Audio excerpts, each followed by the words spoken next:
que están por primera vez, esperemos que puedan sentirse cómodos. Me preguntaban el título para la palabra, y es casi quisiera hacer una continuación de lo que estuve compartiéndoles el domingo pasado. El domingo pasado, ¿se acuerda el título? Evangelio a la carta. Es ese tipo de evangelio, ese tipo de Dios que nosotros nos hacemos en nuestra cabeza y que después nosotros pensamos que Dios nos tiene que dar eso que dice en la carta. ¿En qué carta? En la nuestra. En la carta que nosotros nos generamos en nuestra vida, en nuestro corazón. Y cuando Dios no responde a esa expectativa, nos enojamos, nos ponemos mal. Ayer escuchaba y felicitaba, mientras estábamos en el día de recreación que tuvimos, que gracias al Señor hizo un paréntesis el Señor en el tiempo. No sé si todos los que estuvimos ayer sentimos que Dios hizo un paréntesis, porque el día viernes iba a suspender, estaba decidido a suspender, pero el problema es que cuando vos estás medio bajón, te juntás con gente de fe y te tira para arriba, ¿no? Entonces, claro, a veces, no sé si a usted le pasa, pero cuando la gente de fe, la que tenés en tu casa, ¿viste? Medio que la menospreciás un poquito, ¿no? Entonces por ahí viene tu esposa y te dice, no, que va a estar bueno, no, que vas a ver que, ¿no? Y bueno, necesito otra palabra de autoridad. Entonces hice unos llamados ahí y digo, ¿qué les parece? Y yo esperaba que me dijeran lo que yo quería, entonces para repetir el audio, ¿no? Mirá lo que dicen. Claro, eran las 5 de la tarde, llovía que no paraba. 6 de la tarde, ahí recién empezó a bajar un poquito, el cielo estaba el día viernes y el día sábado, perdón, ya nos levantamos a la mañana y se notaba que el día iba a estar distinto, y tremendo, nos levantamos y a la mañana y llovía, porque no sé a qué hora empezó a llover anoche, pero en algún momento habrá sido. Pero Silvia me dice, ¿viste, no? ¿A vos te parece que te lo refriegan así en la cara? Pero cómo lo habrá disfrutado, ¿no? Porque, ¿viste? Se disfruta así cuando vos le decís, tenés que hacer esto, y el otro hace otra cosa, y después vos venís y decís, ¿viste, no? Y es como, lo sentís más. Es una victoria, es una victoria personal eso. Y a mí me gustan eso, así que está bien, 1-0. 1-0, está bien, vamos por el empate después. O me parece que ya igual, hace años que vamos, empatamos, perdemos, empatamos, ganamos, volvemos a empatar, ¿no? Parece que no termina. Pero bien, quería en esta tarde justamente compartir, como les decía, me preguntaban el título de la palabra, ¿no? Podríamos ponerle, si quieren, al Dios no conocido. Y ahora usted va a entender, porque creo que en esto del Evangelio a la carta tiene que ver justamente con que nos falta conocer a Dios. Dice el apóstol Pablo que él cuenta en el libro de los Hechos que va a predicar a una ciudad. Y bueno, como siempre estaban los que creían y estaban los que decían, este es un palabrero, este trae una enseñanza que es rara. Imagínense que Pablo le estaba predicando tal vez a un mundo griego, ¿no? Donde se valoraba la razón, donde se valoraban un montón de filosofías, y ahí está el apóstol Pablo predicando, y él dice que le llama la atención que dice que mientras él iba caminando, dice que él había observado un montón de altares y todos los altares tenían distintas inscripciones. Y uno de esos altares decía al Dios no conocido. O sea, los tipos eran religiosos, ¿no? O sea, y está ese religioso que no importa lo que le diga, él va a creer, ¿no? Porque en algo hay que creer. Y Pablo dice, bueno, yo les vengo a hablar de un Dios al que ustedes no conocen. A ese Dios, justamente, aprovechó la oportunidad. Ese epitafio que hay ahí, que dice al Dios no conocido, bueno, de ese Dios les vengo a hablar yo en esa palabra. Y quisiera que también un poco sea ese el pensamiento en esta tarde. Que tal vez nosotros necesitamos conocer a Dios y empezar a conocerlo un poco más. Porque, como les decía ayer en un momento, uno de las personas que había ido, hicimos una ronda grande y había un cubo para los que no estuvieron, ¿no? Y tirábamos ahí y íbamos respondiendo las preguntas que había en ese cubo. Y alguien dijo, bueno, yo no creo en Dios, ¿no? Y estábamos cerca al final. Y yo después lo fui y lo felicité. Y le dije, la verdad es que te felicito por la sinceridad. Y hemos encontrado mucha gente que estando dentro de la iglesia vino, pero no cree en Dios. Y yo digo, está bien, porque bueno, está diciendo lo que piensa y no tenés por qué estar en un lugar y decir lo que a los demás les gusta escuchar. No tenés por qué venir acá y decir, sí, yo voy a creer en Dios, o sí, yo tengo fe, si no tenés fe, si no crees en Dios. Porque tal vez decir que tenés lo que los otros tienen o pensar lo que los otros piensan, solamente es quedar bien con los demás, ¿no? Entonces, y además él dice algo, dice, yo no creo en Dios. Y yo muchas veces escuché hablar de gente que dice no creer en Dios. O hay gente que te dice, no, yo no creo en Dios porque yo estoy enojado con Dios. Porque a mí me pasaron ciertas cosas en mi vida y bueno, no lo voy a compartir, no lo voy a decir, pero yo estoy enojado con Dios. ¿Alguna vez le pasó enojarse con Dios? ¿Sí o no? A mí me pasó. Después están los espirituales acá, que no, esa gente no es de otro nivel, ¿no? Pero bueno, yo me identifico más con los otros, con los que se enojan con Dios, con los que meten la pata, con los que erran, con los que quieren lograr cosas y no las pueden lograr, con los que tienen que seguir luchando todos los días con su vida. ¿Saben por qué? Porque cuando yo vine al Evangelio, me encontré con gente. Yo iba a la iglesia, era chico, yo empecé a ir a la iglesia cuando tenía unos 12 años, y había gente que yo los veía, para mí eran gente, yo decía, estos son todos viejos, toda gente grande, ¿no? Y hoy los miro y digo, no, eran unos pibes. Entonces los escuchaba predicar, los escuchaba hablar de Dios, y yo pensaba para mí, yo digo, che, pero estos tipos no pecan nunca.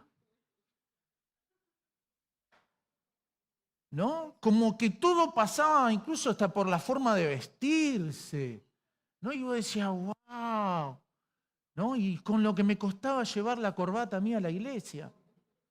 Y no tener corbata era símbolo de que estabas en pecado, más o menos, ¿no?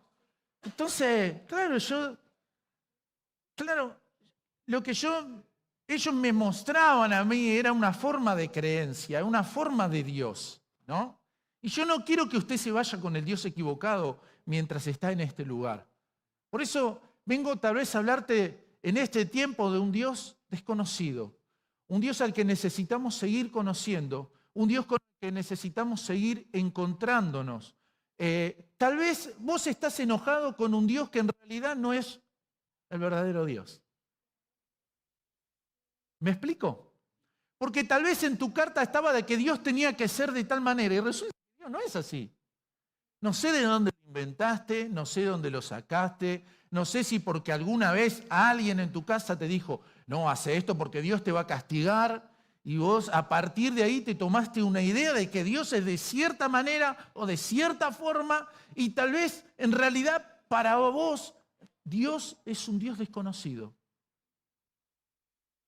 Te fuiste creando dioses a lo largo de tu vida, pero Dios no es eso. E incluso a veces cuando no conocemos a Dios hasta podemos hacer preguntas tontas. Un día se juntaron una gente, porque a Jesús lo seguían gente que estaban a favor de él, pero estaban los en la contra. Siempre están, no importa, siempre está esa gente que no importa de qué se trata, pero me opongo, ¿no? Eso siempre están. Así que les hacían preguntas, pero preguntas de algo que no conocían, porque un día viene uno y no creían, ellos no creían en la resurrección. Jesucristo murió y después resucitó, entonces los fariseos creían eso, pero había otra gente que no creía en la resurrección. Entonces vinieron un día y le dicen a Jesús, a ver, escuchame una cosa. Si una persona muere, y los judíos era así la cosa. Cuando vos estabas casado con una persona y esa persona, si moría el marido, el hermano del marido tomaba a la mujer. No digan, ay Dios, porque no sabés, podía Brad Pitt y tenía plata, ¿qué sabés? Ay.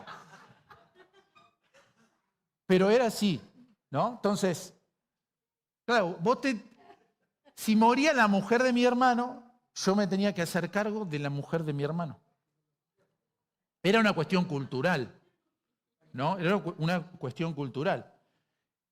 Había que sostenerla, todo, todo bien, ¿no? Como si fuera tu esposa. Entonces estos vinieron y le dicen, ¿qué pasa? Dice, si un hombre muere, dice, y la mujer esa queda el hermano y está con el hermano y después el hermano muere y tiene otro hermano. Y ese hermano muere, bueno, si era una viuda negra, una cosa así, calculo que sería la idea, pero se la trajeron a Jesús. Y dice, muere este y después, dice, entonces eran como 6 o 7 que habían muerto. Entonces dice, en la resurrección le dicen a Jesús, en la resurrección, ¿de quién va a ser la mujer? La habían pensado los tipos a ver, y Jesús le dice, ustedes no entendieron nada. Erráis porque no conocen la Escritura. Ustedes están errando porque no conocen a Dios. Porque cuando nosotros resucitemos, no va a haber casamiento, no va a haber matrimonio, no va a ser como lo que nosotros conocemos ahora. Entonces nos damos cuenta que uno a veces hace un Dios muy parecido a uno. Nos hacemos un Dios parecido a como nosotros pensamos, a nuestra forma. Hay gente que viene y te dice, no, yo no creo que Dios sea así, porque Dios es un Dios de amor, ¿no? Y eso significa que Dios es como vos pensás el amor, es como es el amor para vos, así tiene que ser Dios. ¿Está bien? Todo esto que le estoy dando es la introducción nomás. ¿Está bien? Para poder ir cerrando un poco lo que compartíamos el otro día, de que a veces no falta conocer a Dios, que necesitamos conocer a Dios. Pero yo quiero en esta noche entrar en qué es lo que tenemos que hacer nosotros cuando nos encontramos con Dios. O sea, darte la posta de que el día que te encuentres con Dios, si en algún momento todos nosotros nos encontramos y vamos a ir conociendo más de Dios, ¿cuál tiene que ser nuestra reacción? Cuenta la Biblia, y ahí sí le voy a pedir a la gente de pantalla, Isaías capítulo 6, versículo 1.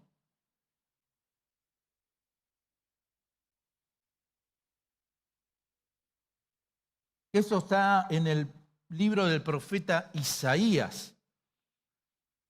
Y dice, en el año de la muerte del rey Usías, vi yo al Señor sentado sobre un trono alto y sublime, y la orla de su manto llenaba el templo. Por encima de él había serafines. Cada uno tenía 6 alas. Con 2 cubrían sus rostros, con 2 cubrían sus pies y con 2 volaban. Y el uno al otro daba voces diciendo, Santo, Santo, Santo es el Señor de los ejércitos. Llena está toda la tierra de su gloria. Y se estremecieron los cimientos de los umbrales a la voz del que clamaba, y la casa, dice, se llenó de humo. Entonces dije, ¡ay de mí! Porque perdido estoy, pues soy hombre de labios inmundos, y en medio de un pueblo de labios inmundos habito. Porque han visto mis ojos al Rey, el Señor de los ejércitos. Entonces voló hacia mí uno de los serafines con un carbón encendido en su mano, que había tomado del altar con las tenazas. Y con él tocó mi boca y dijo, he aquí, esto ha tocado tus labios y es quitada tu iniquidad y perdonado tu pecado. Amén. Esta es una palabra que nos trae un poquito una revelación, hasta diría difícil por ahí de entender. Isaías capítulo 6, ya encontramos varios capítulos antes de llegar a 6, donde Isaías está entregando palabra, él está profetizando. Isaías no es un profeta más, no es alguien que pensaba que algo podía suceder y lo decía, sino que Dios le traía una revelación. En el libro de Isaías encontramos mucha revelación, el nacimiento de Jesús. Muchas de las cosas que nosotros después encontramos en los evangelios vienen de Isaías. Muchos libros del Nuevo Testamento, esto es Antiguo Testamento, muchos de los libros del Nuevo Testamento hacen referencia al libro de Isaías. Sin embargo, a pesar de que Isaías conocía a Dios, él tiene una revelación de Dios. Él tiene una visión de Dios. O sea, lo que le está sucediendo acá es que él dice, vi yo al Señor sentado en un trono. Él vio a Dios. Se le abre un mundo espiritual para explicárselos y tratar de ser lo más claro posible. Imagínate que vos estás en este lugar y de repente tenés una visión. Todo lo que está en el lugar desaparece y vos tenés una visión de algo que está sucediendo. Eso es lo que le pasa a Isaías. Él está teniendo una visión y en esa visión él ve el trono de Dios. Y parece que es un trono alto. Él no está a la altura de él, es un trono alto. Y él dice que ve, dice, la orla, el manto del Señor. Y dice que había serafines. ¿Qué eran los serafines? Dentro de la Biblia nosotros tenemos distintos tipos de ángeles. Tenemos ángeles que le hablan a las personas, como el caso de María, por ejemplo. Tenemos ángeles en el Antiguo Testamento que son gente que lleva una palabra. Tenemos en la Biblia también ángeles guerreros. ¿Qué es el serafín? El serafín es un ángel que está donde está Dios.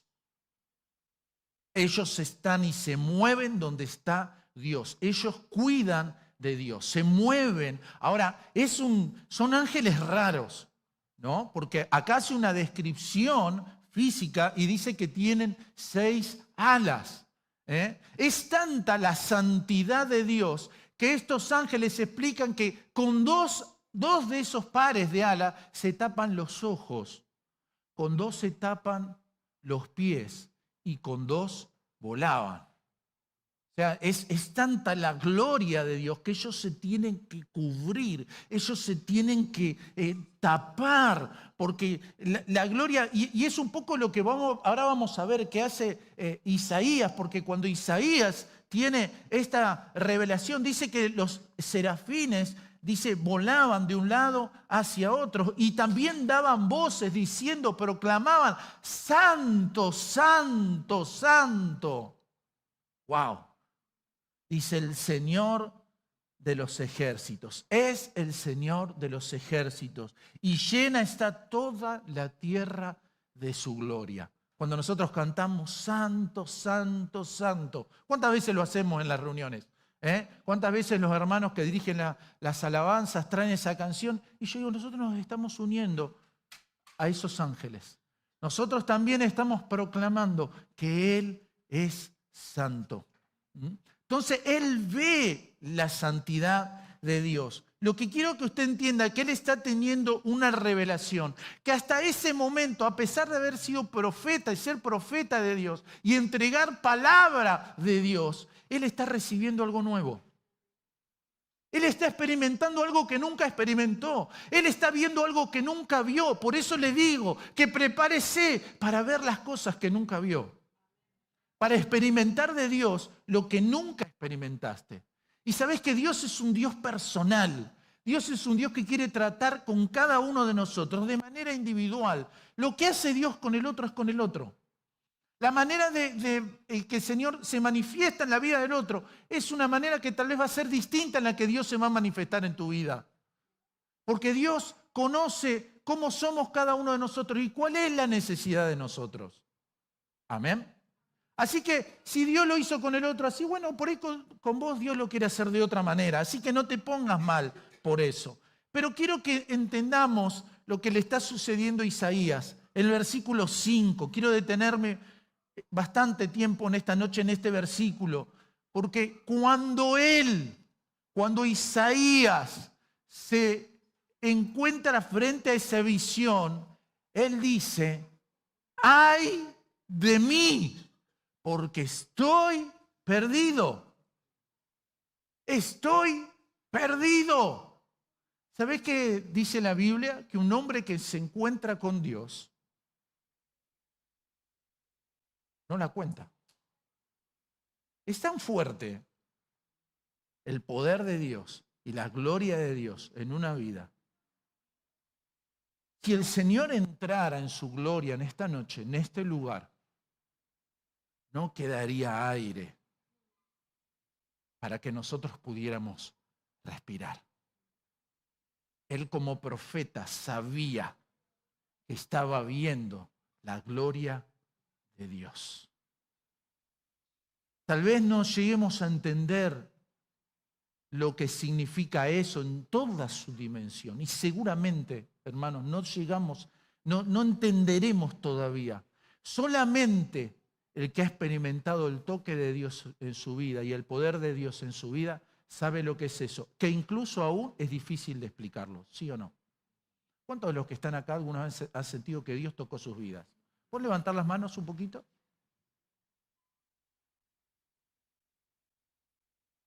Bien, y con esto no estoy diciendo que ellos son gente especial, son gente que han abierto su corazón y que Dios se ha manifestado a sus vidas. Ahora, si yo les digo a ellos, explícame cómo fue eso, nunca lo van a poder contar en toda su dimensión. Porque incluso hasta le estarían sacando un poquito de la gloria de Dios. Porque vas a contar algo, es como explicar, yo te digo ahora, explícame un dolor de muela, explícame. ¿Cómo me explicas un dolor de muela? Vos sabés que lo tenés, sabés que lo sentís, sabés que se te está saliendo la tapa del cerebro, pero ¿cómo lo explicás? Es difícil y es casi imposible. ¿Quién lo puede entender? El otro que lo tuvo. Cuando vos le decís, ay, me duele la muela, vos ya sabés lo que el otro sintió.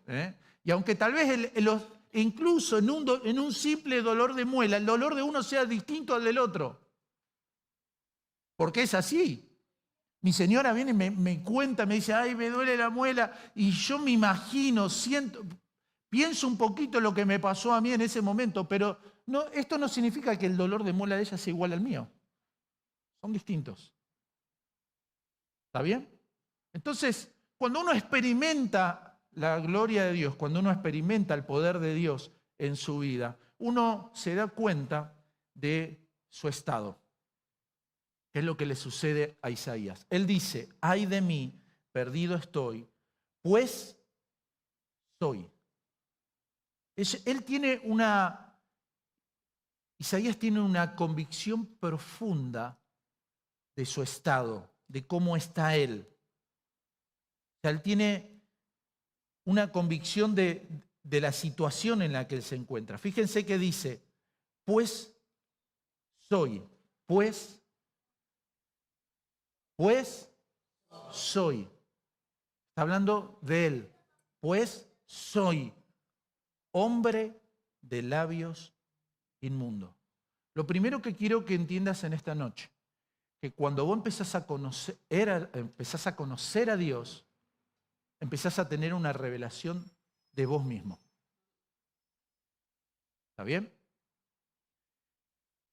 Pero empezás a tener una revelación de la basura que hay en vos.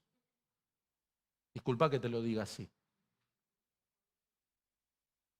Empezás a ver, cuando vos tenés un encuentro con Dios, justamente no es un éxtasis de felicidad. Cuando vos tenés un verdadero encuentro con Dios, empezás a ver toda tu impureza. Empezás a ver el pecado de tu vida en su dimensión real. La santidad de Dios hace tanto contraste acá con la vida impura que tiene Isaías. Él ve eso y dice, yo estoy muerto. Yo no puedo salir de acá. Él es santo. Él empieza a mirarse a sí mismo y dice, ¿cómo hago para salir de esto? Cuando vos te encontrás realmente con Dios, tenés la sensación de que no mereces nada. Justamente a lo contrario, cuando nosotros tenemos un Dios a la carta, nosotros pensamos que nos merecemos, que nosotros podemos pedir y que Dios tiene que hacer, porque Él en algún punto me tiene que demostrar que Él es Dios. Y eso es no conocer a Dios. Porque cuando vos tenés un encuentro con Dios, justamente lo que vas a sentir es que no mereces. Y que si no te da nada, está bien. Por el solo hecho nomás de haberte dado la vida y de haberte dado la posibilidad de sentir algo de Dios, ya con eso basta. Porque vos sentís que tu vida no merece nada. Y que no hay nada que vos puedas hacer para ganarte algo de Dios. Ahora, él dice, no me saques el pasaje, así lo trabajamos un poquito. Pues soy hombre de labios. ¿Qué soy? Un hombre de labios inmundos.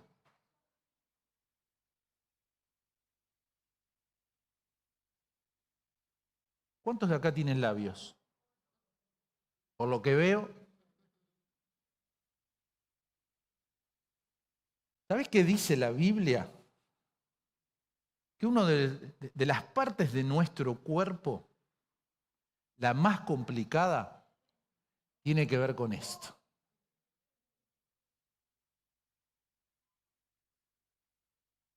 Y no estoy hablando de besar. Estoy hablando de cómo uno usa la boca. Es más, hay una cosa que está dentro de los labios, entre los dientes, ahí, ¿no? Eso que algunos la tienen así, ¿eh? Y que usamos constantemente. ¿Usamos para qué? Para hablar. Usamos para hablar de otros. Qué lindo es hablar de otros, ¿no? ¿Te gusta juntarte con otro, hablar de otros? Algunos disfrutan de ese tiempo. A eso le llaman amistad. Guarda con eso. Pero no solamente hablamos de otros. Muchas veces hablamos de nosotros. Muchas veces nos automaldecimos. Y esos labios no solamente pueden ensuciar hacia afuera, sino que ensucian hacia adentro también. Entonces él dice, yo soy un hombre de labios inmundos. Lo que él está diciendo, él está exponiendo cuál es su problema. Él cuando recibe la visión y se encuentra con Dios, dice, yo tengo un problema con mis labios. Y dice, yo soy un hombre de labios inmundos. O sea, expone su pecado. Y esto es interesante. Él no minimiza el problema. Lo expone. Lo saca a la luz. ¿Dios no lo sabía? ¿Dios no lo sabía? Lo creó. Pero él, en ese momento, sintió la necesidad de decirlo. Y él dice, dice que él está en medio de un pueblo también. Habita en medio de un pueblo de labios inmundos. O sea, él se da cuenta que también está afectado por lo que lo rodea. O sea, no solamente yo, sino todo lo que me rodea está infectado. Porque cuando uno se encuentra con Dios, uno se da cuenta de lo suyo y de los demás también. ¿Está bien? No solamente lo de los demás, también lo tuyo. Tenés una revelación de vos mismo. Y a veces, digo esto porque nosotros creemos que somos demasiado buenos, y yo vengo a decirte hoy que estás equivocado. Y lo mejor que vos podés hacer cuando te encontrás con Dios es decirle de frente cuál es tu problema y no esconderlo. ¿Tu problema está en los labios? Bueno, vamos a trabajar el tema de los labios. Pero es lo que él sintió. Ahora, mira lo que dice Romanos 12:3. Pablo dice, basado en el privilegio y la autoridad que Dios me ha dado, les advierto a cada uno de ustedes lo siguiente. Ninguno se crea mejor. ¿Me ayuda? Ninguno se crea.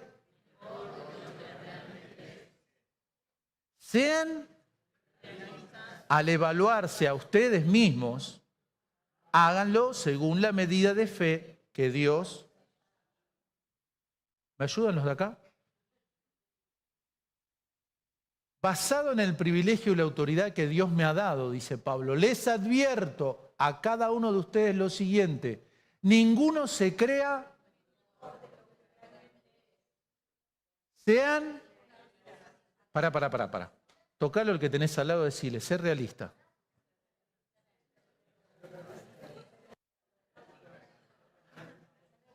Sean realistas al evaluarse a ustedes mismos. Qué fácil es ver el pecado del otro. Qué fácil que es ver... Decime, no es que andemos con una lupa, pero cuando miramos el pecado del otro lo miramos con... Y lo vemos grande, ¿no? Y al nuestro, ¿cómo lo vemos? Chiquito. Lo vemos como un error. Es bueno, sí, una equivocación, ¿no? Una falla, pero lo tuyo es imperdonable. Yo no me merezco. ¿Sí o no? O sea, cuando vos mentís, cuando vos fallás, cuando vos le sos infiel al otro, eso es un error. ¿Quedó claro? Entonces Pablo dice, hey, ninguno se crea mejor que el otro. Porque nosotros no nos damos cuenta, pero a veces nuestras relaciones no lo decimos, porque sabemos que está mal creerte mejor que el otro. Pero decime si no te crees mejor que otros. Algunos ponen cara de póker acá.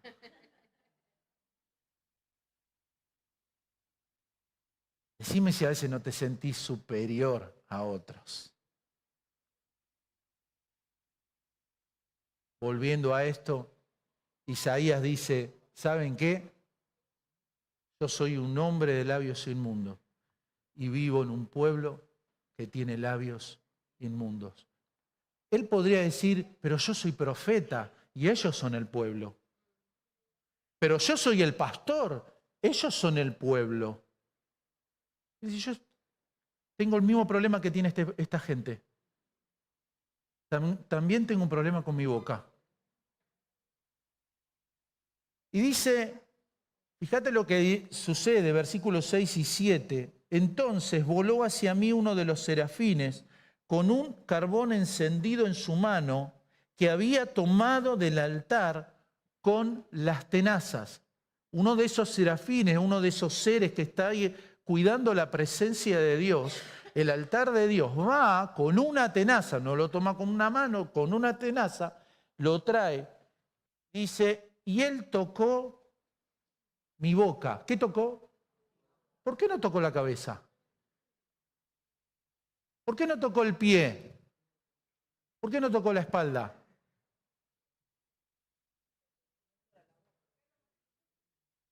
¿Qué es lo que le dijo? Isaías, ¿qué le dijo? ¿Cuál era su problema? ¿Cuál era su problema? Sus labios. ¿Y Dios qué hizo? ¿Qué tocó? Y esto es importante. Porque nosotros muchas veces no exponemos cuál es nuestro verdadero problema. No le decimos a Dios, en realidad, cuál es nuestra verdadera lucha. Muchas veces les disfrazamos a Dios. No queremos reconocer cuál es nuestro problema. ¿Sí o no? ¿Ha hablado con los negadores? ¿Ha hablado con los negadores? Todo el mundo ve, vos te das cuenta, le decís, pero fíjate, porque no, estás equivocado. Pero mirá, fíjate esto, esto y esto. No, pero no es como vos decís. Entonces, si vos negás cuál es tu problema, el carbón de Dios, ¿dónde va a tocar? Ni siquiera va a salir del altar. Por eso, las personas que se encuentran con Dios han sabido mostrar su debilidad. ¿Sabes qué, Señor? Yo tengo problema con esto. Con nombre y apellido. No, es un error. Es una falla. Yo sé, Señor, que esto es una falla. ¿Falla? Yo me imagino a Dios. ¿Falla? Bueno, Señor, vos tenés que entenderme. Pues hasta que nosotros no somos realistas con Dios, no vamos a conocer a Dios y no vamos a encontrar una solución a nuestro problema. Porque se la estamos dibujando a Dios. Entonces, si vos se la dibujás a Dios, nunca vas a encontrar una solución. Le vas a seguir diciendo a Dios que tu problema es tal cosa. Y Dios dice, no. No, pero Señor, mi problema es mi esposa. No, Señor, mi problema son mis hijos. No, mi problema lo tiene mi patrón. Y Dios por ahí te dice, ¿no será que sos vos el problema? ¿No será que es tu carácter? ¿No será que sos un reventado? Diga que estas palabras eran para los que no venían hoy. Están en la casa.